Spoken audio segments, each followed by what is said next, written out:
What would you do if you discovered an ancient drum that could reveal the secrets of tomorrow?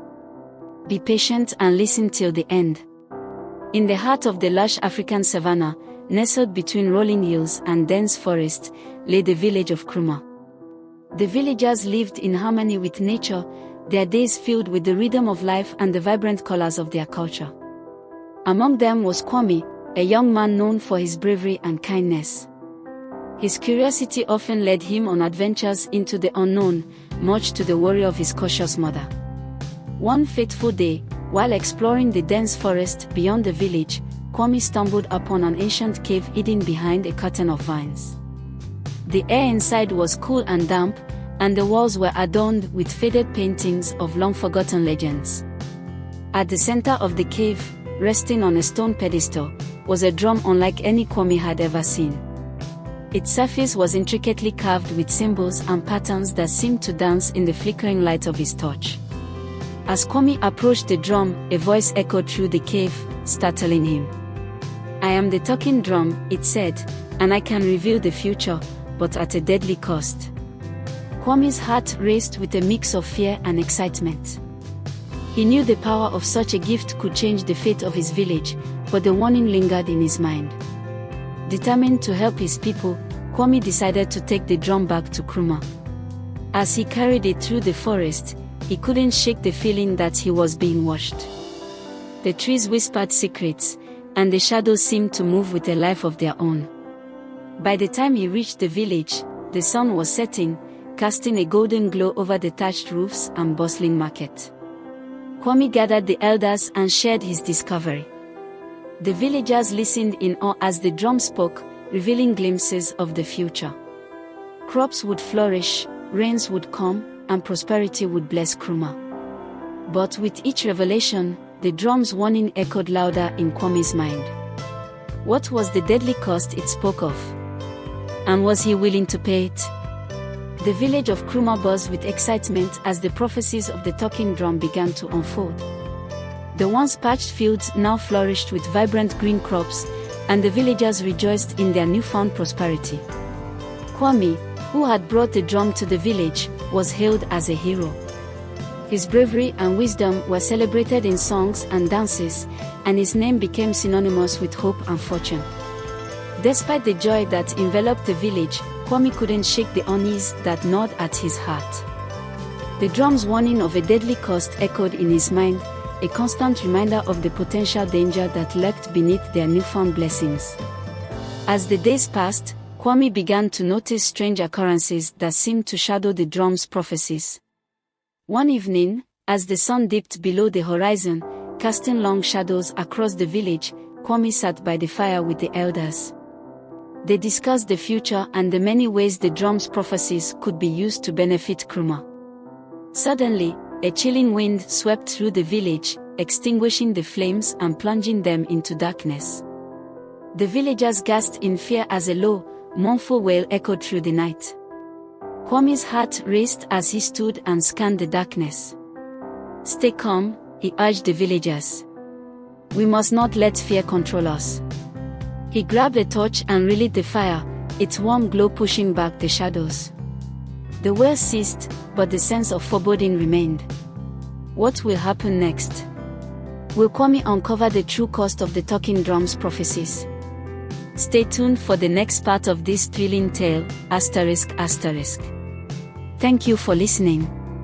If you enjoyed this story, please subscribe to my channel and share it with your friends. Leave a comment below with your thoughts and predictions for the next part of the story.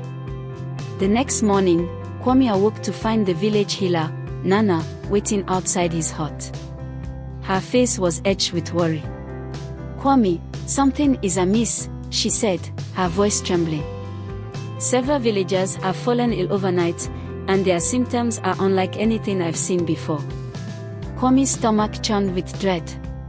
He followed Nana to the healer's hut, where he found several villagers lying on mats, their faces pale and their breaths shallow. Nana knelt beside them, her hands glowing with a soft, healing light as she worked to ease their suffering. "Is this the cause the drum spoke of?" Kwame wondered aloud, his voice barely a whisper. Nana looked up at him, her eyes filled with concern.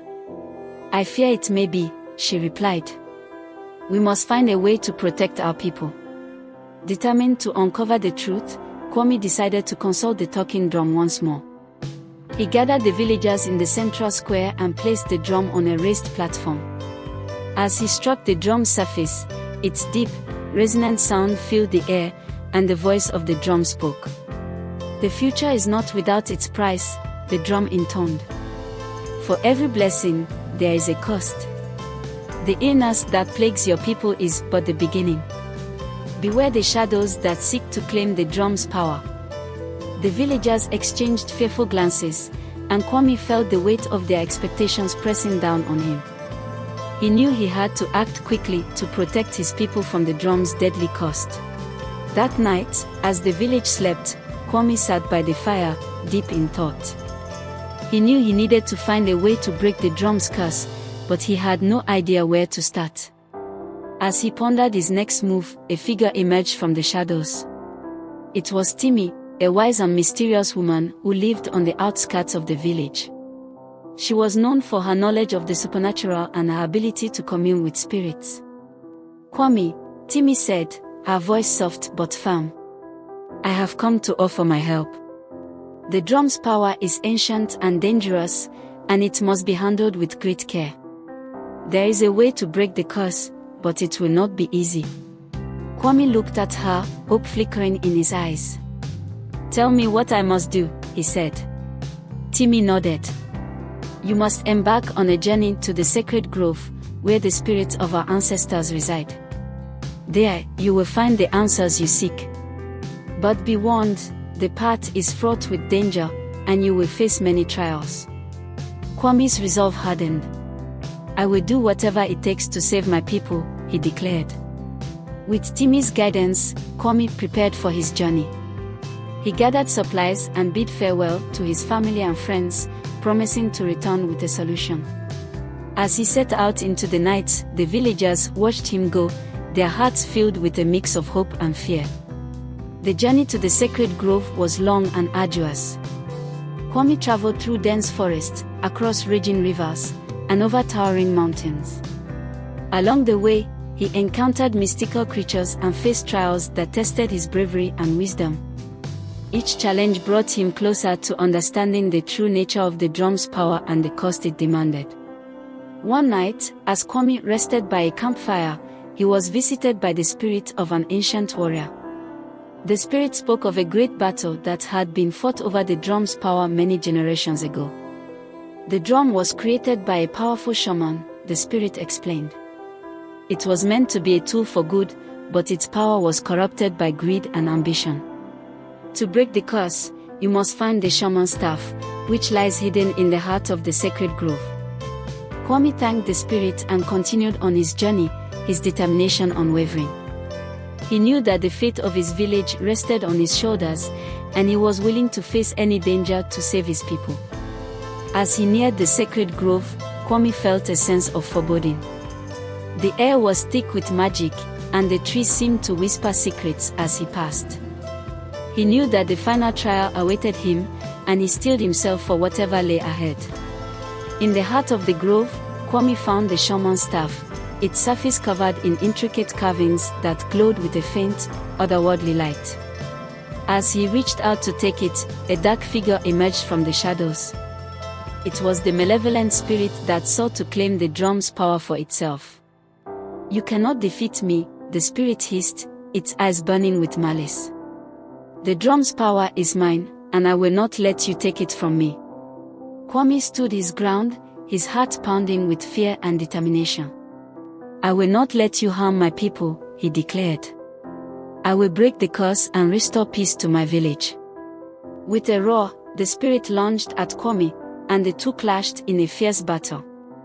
Kwame fought with all his strength, drawing on the wisdom and courage he had gained on his journey. As the battle raged on, he realized that the spirit's power was tied to the drum. If he could destroy the drum, he could defeat the spirit. With a final, desperate effort, Kwame struck the drum with the shaman's staff. The drum shattered into pieces, and the spirit let out a terrible scream as it was banished back to the shadows. Exhausted but victorious, Kwame collapsed to the ground. The spirits of the forest surrounded him, their voices filled with gratitude and praise. "You have done well, Kwame," they said. "The curse is broken, and your village is safe." Kwame returned to Nkrumah, where he was greeted with cheers and celebrations. The villagers rejoiced at his return and the end of the drum's curse. Kwame's bravery and wisdom had saved them, and his name would be remembered for generations to come. But the story doesn't end here. The village of Nkrumah was once again at peace, but Kwame knew that the true test of his courage and wisdom was yet to come. The shaman spirit had been banished, but the drum's curse still lingered, casting a shadow over the village.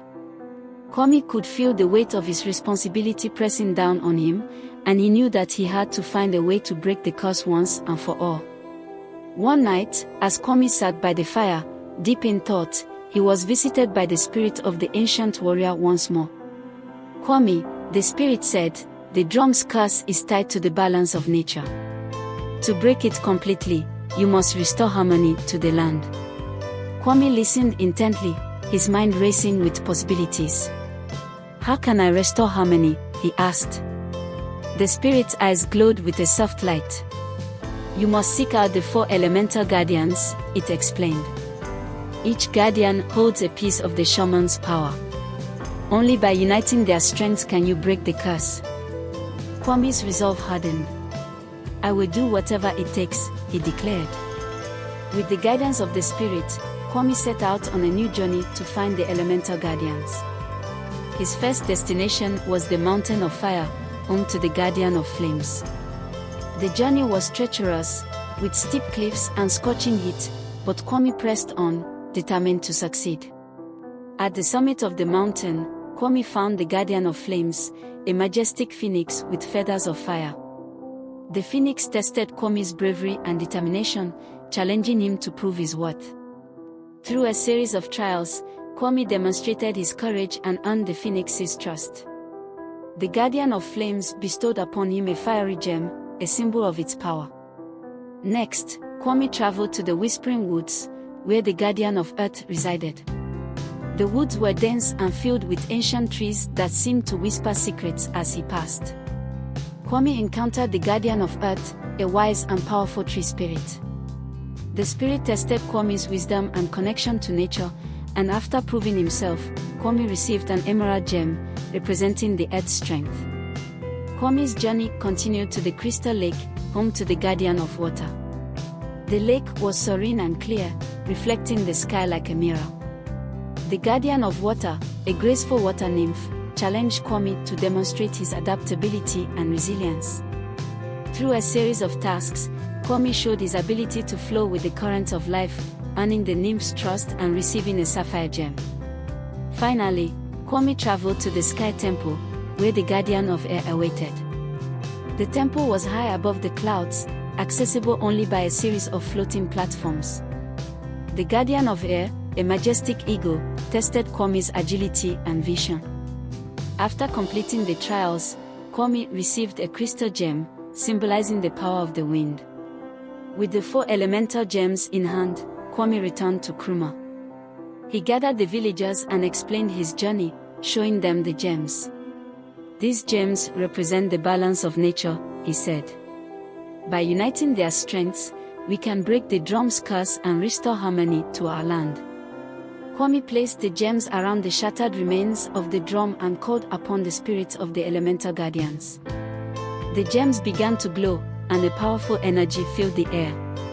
The ground trembled, and a brilliant light enveloped the village. When the light faded, the drum's curse was lifted, and the village was bathed in a sense of peace and harmony. The villagers rejoiced, celebrating Kwame's bravery and wisdom. The curse was finally broken, and Nkrumah was safe. Kwame's name became legend, and his story was passed down through generations as a testament to the power of courage, wisdom, and the balance of nature.